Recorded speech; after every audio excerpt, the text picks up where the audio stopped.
क्या आपने कभी किसी को चिलचिलाती धूप और सूखे आसमान के नीचे छाता खोलकर खड़े देखा है? लोग उसे पागल समझ रहे थे क्योंकि दूर-दूर तक पानी की एक बूंद नहीं थी। लेकिन उस 8 साल की बच्ची को पता था कि आज आसमान को पिघलना ही पड़ेगा। तो आइए सुनते हैं एक ऐसी कहानी जहां एक छोटी सी लाल छतरी ने पूरे गांव की तकदीर बदल दी। स्वागत है आपका कहानियों के घर में।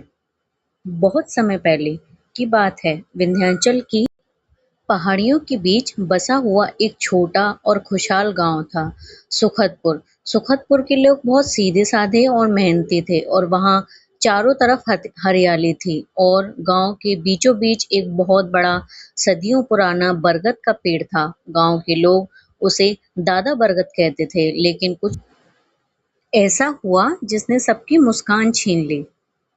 मौसम बदला, गर्मी का महीना आया और फिर बीत गया। लोग आसमान की तरफ आंखें गड़ाए बैठे थे कि कब काले बादल आएंगे और कब रिमझिम फुहारें बरसेंगी। जून का महीना गया, जुलाई गई और अगस्त भी बीतने को आया।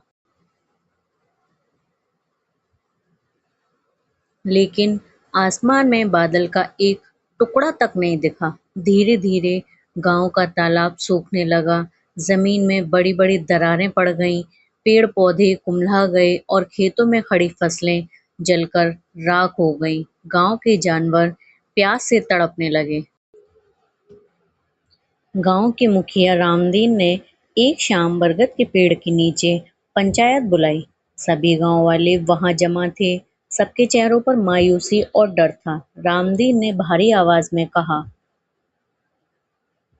भाइयों, अगर अगले कुछ दिनों में बारिश नहीं हुई तो हमें ये गांव छोड़कर जाना पड़ेगा। हमारे पास ना तो खाने को अन्न बचा है और ना ही पशुओं के लिए पानी। क्या किया जा सकता है इसके लिए?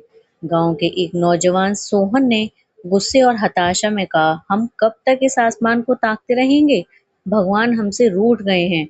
इस बंजर जमीन पर रुकने का कोई फायदा नहीं है। हमें कल ही यहाँ से निकल जाना चाहिए। सभी लोग सोहन की बात से सहमत होने लगे। हर तरफ फुसफुसाहट और रोने बिलखने की आवाजें आने लगी। उसी गांव एक छोटी सी बच्ची रहती थी जिसका नाम था मुन्नी। मुन्नी केवल 8 साल की थी, लेकिन उसकी आंखें बहुत चमकदार थीं और उसके दिल में एक अजीब सा विश्वास था। जब सब लोग गांव छोड़ने की बात कर रहे थे, मुन्नी चुपचाप उस विशाल बरगद के पेड़ के तने को छूकर खड़ी थी। उसे अपनी स्वर्गीय दादी की एक बात याद आ रही थी। और क्या थी वो बात, आइए बताते हैं। मुन्नी, जब दिल में सच्ची प्रार्थना और पूरी उम्मीद हो तो कुदरत कभी किसी को खाली हाथ नहीं लौटाती। मुन्नी पंचायत के बीच में आकर खड़ी हो गई और बोली, मुखिया जी, सोहन भैया, हम अपना घर छोड़कर क्यों जाएं? बारिश जरूर होगी, मुझे पक्का यकीन है कि बादल आएंगे। सोहन चिढ़कर बोला, नादान बच्ची, आसमान देख रही हो? बिल्कुल साफ है। यहाँ एक बूंद पानी नहीं है और तुम बादलों की बात कर रही हो। बच्चों जैसी बातें बंद करो। मुन्नी ने हार नहीं मानी। उसने कहा, अगर हम सब मिलकर सच्चे मन से प्रार्थना करें तो बारिश जरूर होगी। मैं कल सुबह दादा बरगद के नीचे बैठूंगी और तब तक प्रार्थना करूंगी जब तक कि बारिश न हो जाए। गांव वाले मुन्नी की मासूमियत पर हंसे और दुखी भी हुए, लेकिन किसी ने उसकी बात पर ध्यान नहीं दिया। अगली सुबह सूरज अपनी पूरी तपिश के साथ आसमान में चमक रहा था। गांव वाले अपने अपने बैलगाड़ियों में सामान लाद रहे थे, लेकिन मुन्नी सुबह सुबह उठी।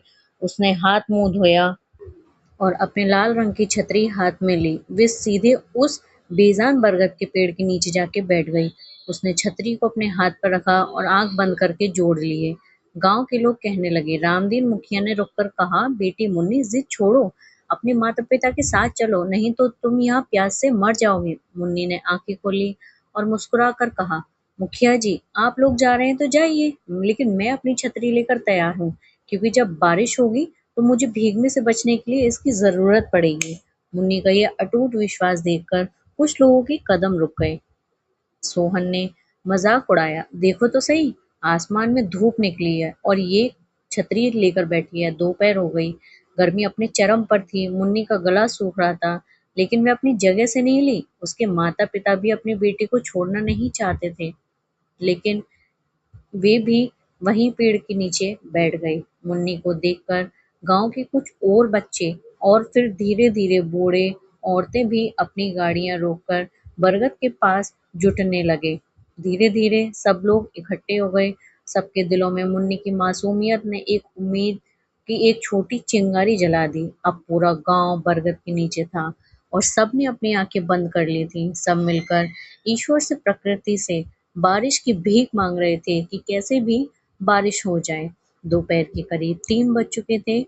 अचानक हवा का रुख बदला। एक ठंडी हवा का झोंका आया और उस तपती गर्मी में किसी वरदान जैसा लगा। बरगद के सूखे, झुलसे हुए पत्तों में से एक अजीब सी सरसराहट की आवाज आई, मानो दादा बरगद मुस्कुरा रहे हों। तभी सोहन ने चिल्लाकर कहा, वह देखो, पश्चिम की तरफ। सबने आंखें खोली। दूर पहाड़ियों के पीछे से काले घने पानी से लदे हुए बादल सुखदपुर की तरफ बढ़ रहे थे। आसमान में बिजली कड़की। पूरे गांव खुशी से झूम उठा। जो लोग रो रहे थे उनकी आंखों में अब खुशी के आंसू थे। देखते ही देखते आसमान काले बादलों का राज हो गया और सूरज न जाने कहीं छिप सा गया। और फिर टप टप टप बारिश की पहली बड़ी बड़ी बूंदें सूखी मिट्टी पर गिरी। मिट्टी से एक सेंधी जादुई खुशबू उठी जिसने पूरे माहौल को महका दिया। कुछ ही मिनटों में मूसलाधार बारिश शुरू हो गई। सूखी नदियां, तालाब फिर से भरने लगे। धरती की प्यास बुझी। गांव के लोग नाचने लगे। बच्चे कीचड़ और पानी में छपक-छपक करने लगे, लेकिन अब सबके बीच मुन्नी शांत खड़ी थी। उसने अपनी वह छोटी-सी लाल छतरी खोली और उसके नीचे खड़े होकर बारिश का आनंद लेने लगी। मुखिया रामदीन मुन्नी के पास आए, उसकी आंखें भीगी हुई थीं।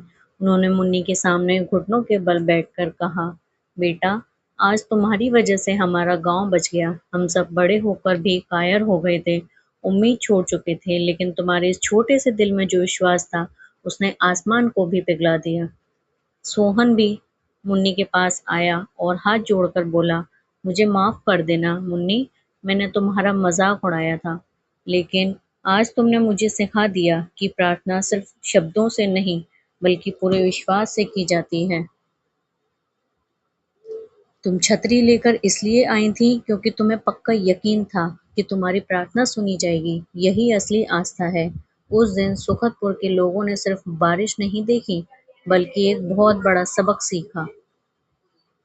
इस कहानी से सीख, मुश्किल समय में भागना समाधान नहीं है।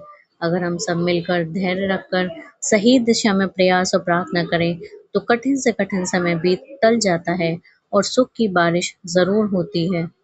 अगर आपको ये कहानी पसंद आई हो तो चैनल को सब्सक्राइब करना और वीडियो को लाइक करना ना भूलें। Thank you.